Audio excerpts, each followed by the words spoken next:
paz de Jesus, Bíblia todo dia. Desafio de ler a Bíblia em um ano. Em nome do Pai, do Filho e do Espírito Santo. Amém. Oração inicial. Abre, Senhor, a minha mente para que eu compreenda, minha boca para que eu proclame e meu coração para que eu acolha. Amém.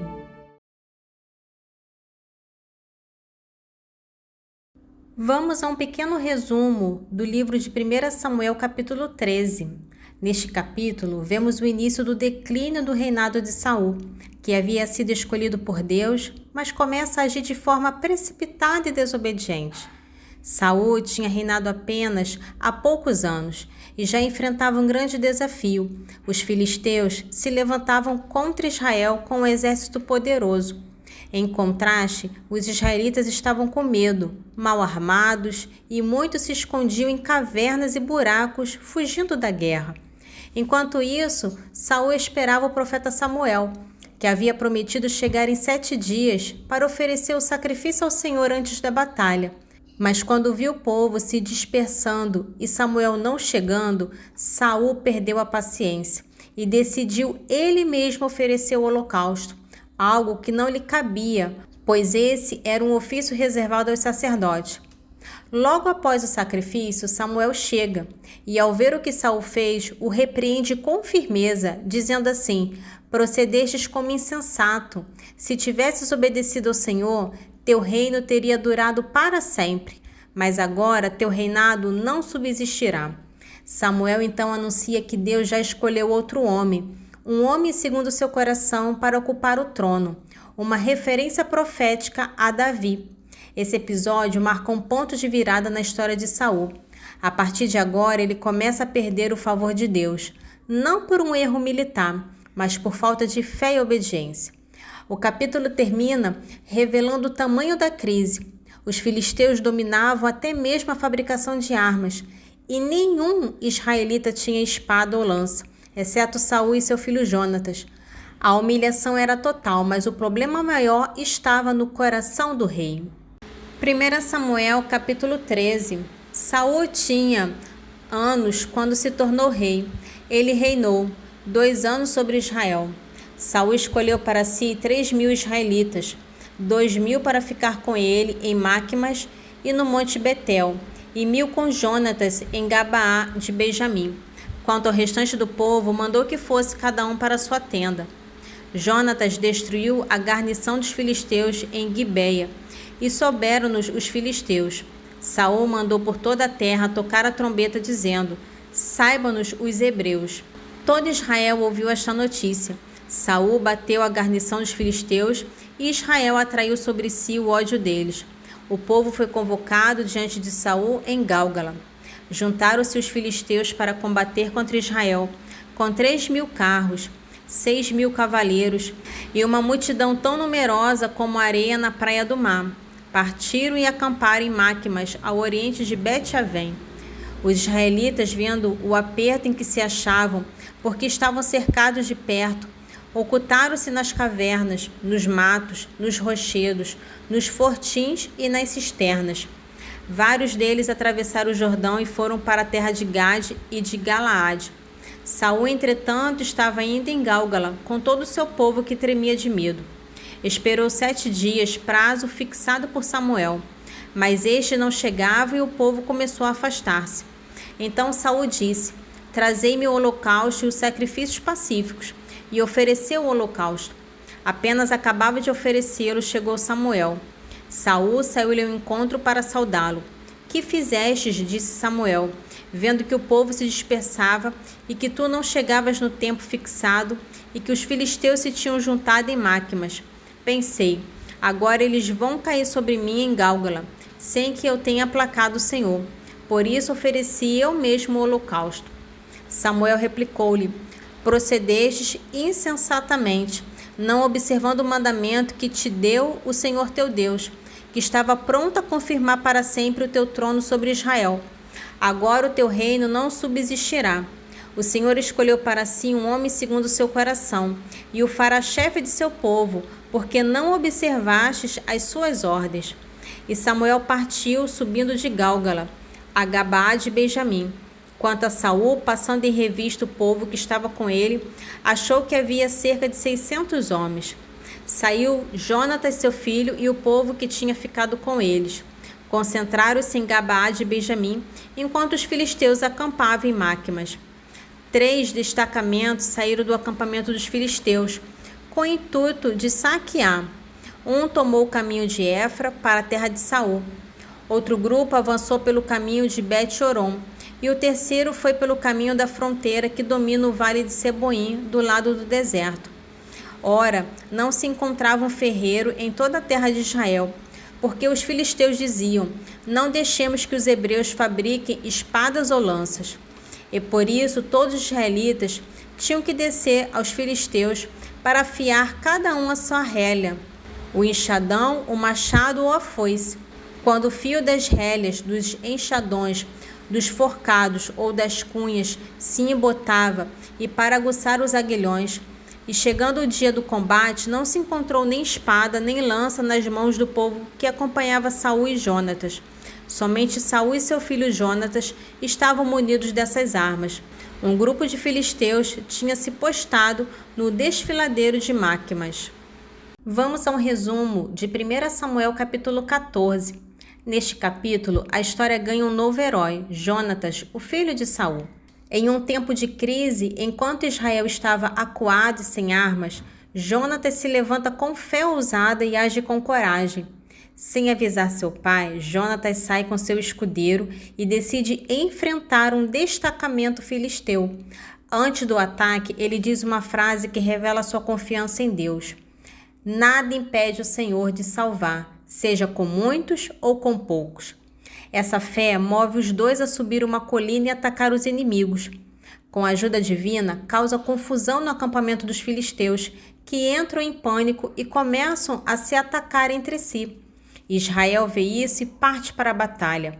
O povo se anima, desertores voltam e os filisteus são derrotados. Mas no meio da vitória vemos mais um erro do rei Saul. Sem sabedoria, ele impõe ao exército um jejum forçado até o fim da batalha, jurando que quem comer seria amaldiçoado. Isso enfraquece os soldados e quando Jonatas, que não tinha ouvido o juramento, come um pouco de mel, é acusado de violar a ordem do rei. Saul quer até matar o próprio filho, mas o povo o impede, reconhecendo que foi Jonatas quem salvou Israel naquele dia. O capítulo mostra um contraste claro. Jonatas é corajoso, sensato e cheio de fé. Saul é precipitado, inseguro e começa a tomar decisões mais por medo do que por discernimento. Apesar da vitória, fica evidente que o reinado de Saul está fragilizado e que o verdadeiro coração voltado para Deus não está no trono, mas no filho. 1 Samuel capítulo 14. Um dia, Jonatas, filho de Saul, disse ao seu escudeiro: vem, passemos até o acampamento dos filisteus, que está do outro lado. Mas nada disse a seu pai. Saul estava acampado na extremidade de Gabaá, debaixo da romanceira de Magrom, com uma tropa de 600 homens aproximadamente. Aias, filho de Actobe, irmão de Icabode, filho de Finéias, filho de Eli, o sacerdote do Senhor, em Silo, levava o efode. O povo ignorava a saída de Jonatas. Ora, no desfiladeiro que Jonatas tentava atravessar para atingir a guarnição dos filisteus, havia rochedos altos em forma de dente, de um e outro lado, um dos quais se chamava Bosses e o outro Sene. Um desses se elevava ao norte, defronte de Macmas, e o outro ao sul, do lado de Gabaá.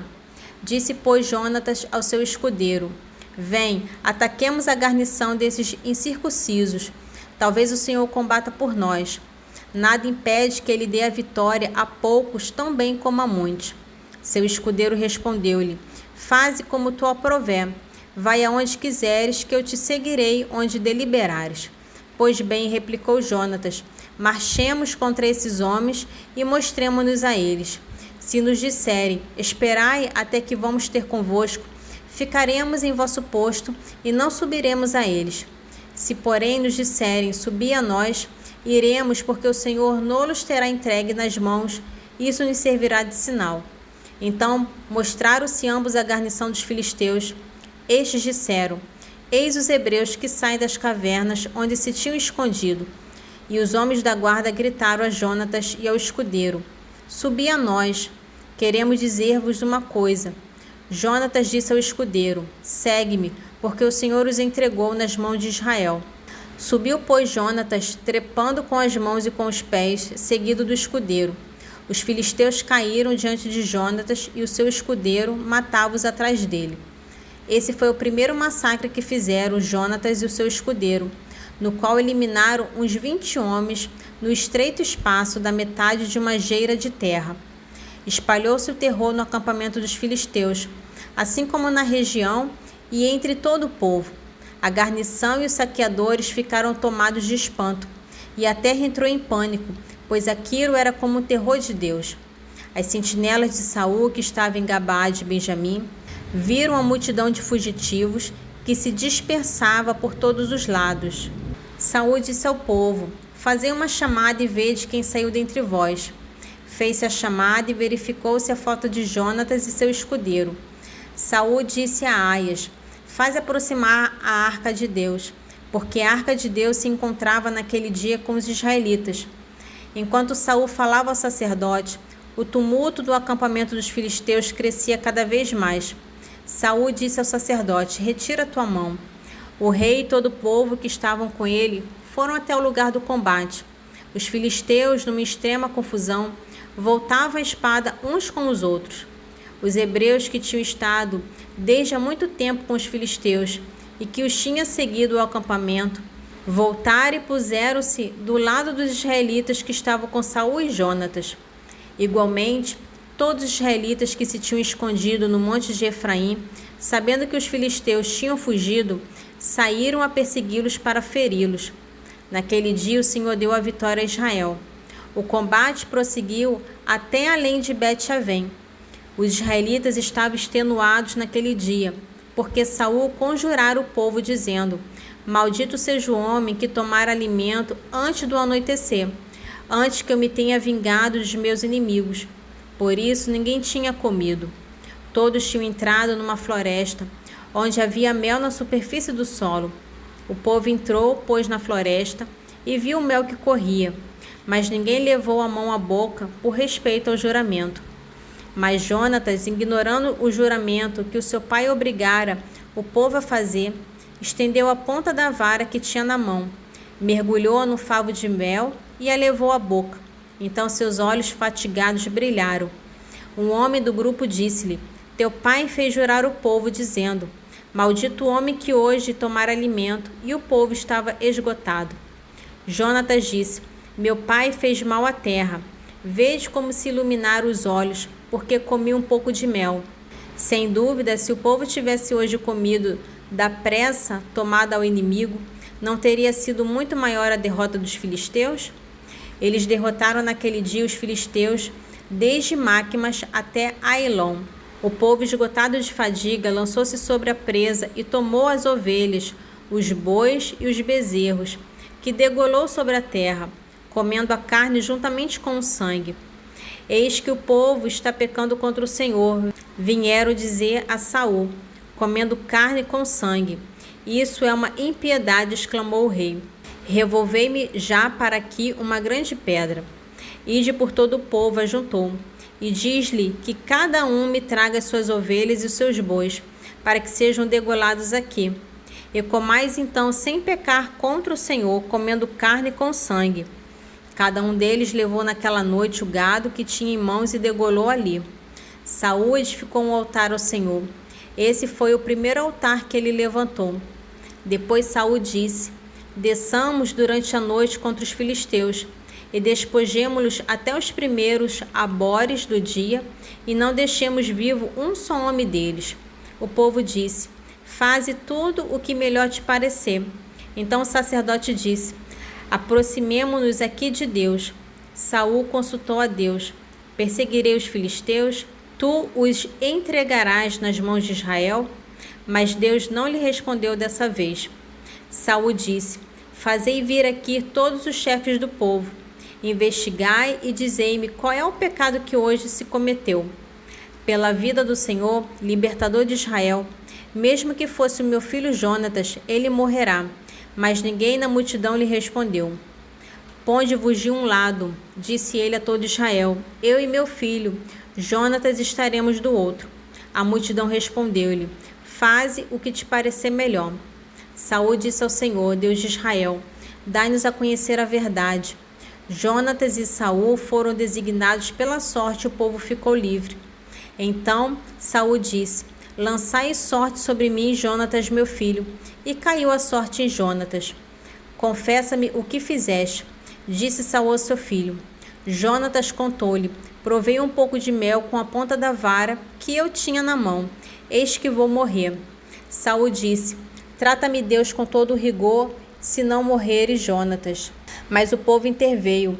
Como haveria de perecer Jonatas, ele que deu essa vitória tão grande a Israel? Isso não pode ser. Viva Deus! Nenhum só cabelo de sua cabeça cairá por terra, porque foi por Deus que ele operou hoje dessa forma. Assim o povo salvou Jonatas e ele não morreu. Saul voltou e não perseguiu os filisteus, que foram para as suas terras. Saul, depois de ter tomado posse do reino de Israel, combateu contra todos os inimigos da vizinhança, Moabe, os amonitas, Edom, os reis de Soba, os filisteus, para onde quer que se voltava, ele vencia. Portou-se valorosamente, feriu Amaleque e livrou Israel das mãos dos que o devastavam. Os filhos de Saul foram Jonatas, Jesui e Melquissua. A primogênita de suas duas filhas chamava-se Merobe e a mais nova Micol. Sua mulher chamava-se Aquinoã, filha de Aquimaás. O general de seu exército era Abner, filho de Ner, tio de Saul. Cis, pai de Saul, e Ner, pai de Abner, eram filhos de Abiel. Durante todo o tempo da vida de Saul, a guerra foi encarniçada contra os filisteus. O rei logo se descobria um homem forte e valente, tomava ao seu serviço. Nesse trecho do Evangelho de São Lucas que nós vamos ler, Jesus nos convida a refletir sobre os sinais dos tempos e a importância de estarmos vigilantes e preparados para a vinda do reino de Deus. Ele começa com uma comparação simples e profunda. Olhai para a figueira e para as outras árvores. Quando vêm os brotos, sabeis que o verão está próximo. Assim também, ao ver os sinais que ele havia anunciado, perseguições, tribulações, mudanças cósmicas, devemos reconhecer que o reino de Deus está próximo. E Jesus ainda nos alerta com firmeza. Em verdade vos digo, não passará essa geração sem que tudo isso se cumpra. E então proclamo uma verdade eterna. O céu e a terra passarão, mas as minhas palavras não passarão. É uma afirmação poderosa. Tudo pode mudar, mas a palavra de Deus permanece firme para sempre. Jesus, então, nos adverte com carinho, mas com urgência. Velai sobre vós mesmo. Ou seja, não deixemos que nossos corações se tornem pesados com os excessos, as distrações e as preocupações da vida.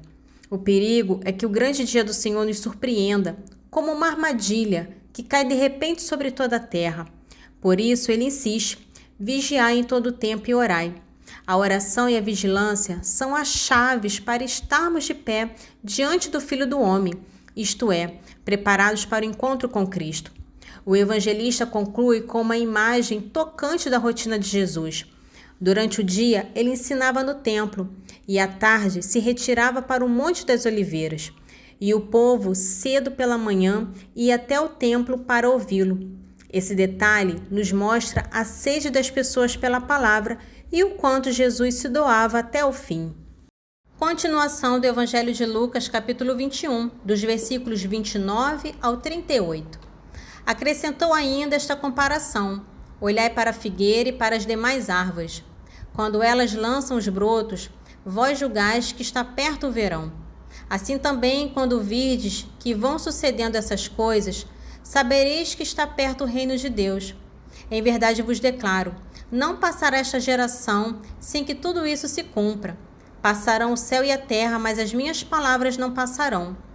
Velai sobre vós mesmo, para que os vossos corações não se tornem pesados com o excesso do comer, com a embriaguez e com as preocupações da vida, para que aquele dia não vos apanhe de improviso. Como laço cairá sobre aqueles que habitam a face de toda a terra.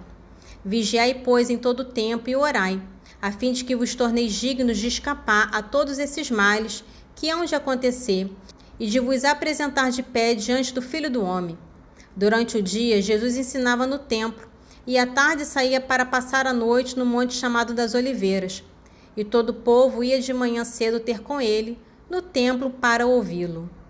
Nesse trecho, estamos agora às vésperas da Paixão de Cristo. O capítulo 22 de São Lucas se inicia com o clima sombrio da traição, contrastando com a preparação amorosa da última ceia. Era tempo da festa dos ázimos, também chamada Páscoa, quando os judeus comemoravam a libertação do Egito. Enquanto muitos se preparavam para celebrar, o chefe dos sacerdotes e os escribas tramavam a morte de Jesus. Tinham medo do povo que o seguia com fervor, mas estavam decididos a prendê-lo em segredo. É nesse contexto que surge uma figura central do drama da paixão, Judas Iscariote. O Evangelho nos revela que Satanás entrou em Judas e ele foi conversar com os chefes do templo para trair Jesus. Eles ficaram contentes e prometeram dinheiro. A traição foi marcada, Judas procuraria a oportunidade certa, sem alvoroço do povo. Mas enquanto a traição se armava, Jesus age com amor. Chegava o dia dos ázimos e era preciso preparar a ceia pascal. Então Jesus enviou Pedro e João dizendo: Ide e preparai-nos a Páscoa para que a comamos. Eles perguntaram: Onde queres que a preparemos? E Jesus dá uma instrução surpreendente, quase com uma senha secreta. Ao entrardes na cidade, encontrar-vos-á um homem levando um cântaro de água. Seguiu até a casa em que ele entrar. Dizei ao dono da casa: O mestre te pergunta: Onde está a sala em que comerei a Páscoa com meus discípulos? E assim aconteceu. Encontraram tudo conforme Jesus havia dito. Prepararam a Páscoa com pão, vinho e o cordeiro, símbolos profundos da aliança que está prestes a ser renovada em Cristo. Evangelho de São Lucas, capítulo 22, dos versículos 1 ao 13. Aproximava-se a festa dos pães sem fermento, chamada Páscoa. Os príncipes dos sacerdotes e os escribas buscavam meio de matar Jesus, mas temiam o povo. Entretanto, Satanás entrou em Judas, que tinha por sobrenome Iscariote, um dos 12. Judas foi procurar os príncipes dos sacerdotes e os oficiais para assim entender com ele sobre o modo de lhe entregar. Eles se alegraram com isso e concordaram em lhe dar dinheiro. Também ele se obrigou e buscava ocasião oportuna para o trair, sem que a multidão o soubesse. Raiou o dia dos pães sem fermento, em que se devia imolar a Páscoa. Jesus enviou Pedro e João dizendo: Ide e preparai-nos a ceia da Páscoa. Perguntaram-lhe eles: Onde quereis que a preparemos? Ele respondeu: Ao entrardes na cidade, encontrareis um homem carregando uma bilha de água. Seguiu até a casa em que ele entrar. E direis ao dono da casa: O mestre pergunta-te: Onde está a sala em que comerei a Páscoa com os meus discípulos? Ele vos mostrará no andar superior uma grande sala mobiliada e ali fazer os preparativos. Foram, pois, e acharam tudo como Jesus lhe dissera e prepararam a Páscoa. Salmo 45, dos versículos 9 ao 12. Vinde admirar as obras do Senhor, os prodígios que ele fez sobre a terra. Reprimiu as guerras em toda a extensão da terra. Partiu os arcos, quebrou as lanças, queimou os escudos. Parai, disse ele, e reconhecei que sou Deus, que domino sobre as nações e sobre toda a terra. Está conosco o Senhor dos Exércitos, nosso protetor é o Deus de Jacó. Nesse trecho que acabamos de ler, é um convite à contemplação e confiança no poder de Deus. O salmista nos chama: vinde admirar as obras do Senhor. Ele não fala de teorias, mas de ações concretas. Deus age na história. Deus transforma a realidade. Vemos aqui um Deus que traz a paz, que interrompe guerras, que desarma os poderosos. Partiu os arcos, quebrou as lanças, queimou os escudos. É uma imagem forte e consoladora. O Senhor não alimenta conflitos, Ele os dissolve. Ele é o Deus da reconciliação. No meio de tanta agitação e medo no mundo, ouvimos uma ordem serena e firme: parai e reconhecei que sou Deus. É como se Ele dissesse: silencie, acalme-se, confie. Deus está no comando. Ele reina sobre todas as nações. Ele governa mesmo quando tudo parece fora do controle. E o salmo termina com uma declaração de fé, como um refrão de segurança. Está conosco o Senhor dos Exércitos, nosso protetor é o Deus de Jacó. Não estamos sozinhos. O mesmo Deus que guiou os patriarcas, que libertou Israel, é o nosso abrigo, nosso escudo e nossa força. Provérbios capítulo 25, dos versículos 1 ao 5. Ainda alguns provérbios de Salomão, recolhidos pelos homens de Ezequias, rei de Judá. A glória de Deus é ocultar uma coisa, a glória dos reis é esquadrinhá-la. A altura do céu, a profundeza da terra são impenetráveis, bem como o coração dos reis. Tira as escórias da prata e terás um vaso para os ourives. Afasta o mal da presença do rei e seu trono se firmará na justiça. Esse provérbio que acabamos de ler nos fala da sabedoria e da busca pelo discernimento. O primeiro versículo nos apresenta um ensinamento profundo. A glória de Deus é ocultar uma coisa. Deus, em sua infinita sabedoria, esconde seus mistérios, não por malícia, mas para que sejam buscados com humildade e fé. Ele não se impõe, ele se revela a quem o procura de coração sincero. Por outro lado, a glória dos reis é esquadrinhá-la, ou seja, a nobreza do homem, especialmente de quem governa. Está em buscar a verdade, aprofundar-se no conhecimento, agir com prudência e justiça. Depois, o autor compara o coração dos reis à altura do céu e à profundeza da terra. Realidades vastas, misteriosas, muitas vezes difíceis de compreender. É um alerta para nós. O interior do ser humano é complexo e não se julga com superficialidade. O provérbio seguinte usa a imagem dos ourives trabalhando a prata. Tira as escórias da prata e terás um vaso. Assim também acontece com o coração. É preciso purificar, retirar o que é impuro, o que contamina, para que se torne algo belo, nobre, digno de ser moldado por Deus. E então vem a lição política e espiritual. Afasta o mal da presença do rei e seu trono se firmará na justiça. Ou seja, a justiça e a estabilidade de um reinado dependem da retidão daqueles que cercam o governante. Onde há malícia, corrupção e injustiça, o trono vacila. Mas onde há verdade, integridade e sabedoria, o poder se sustenta. Oração final. Senhor, te louvo e agradeço, porque deixastes tua palavra viva no meio de nós. Que as tuas palavras fiquem guardadas em meu coração e que eu seja testemunha viva do vosso Evangelho. Amém. Em nome do Pai, do Filho e do Espírito Santo. Amém.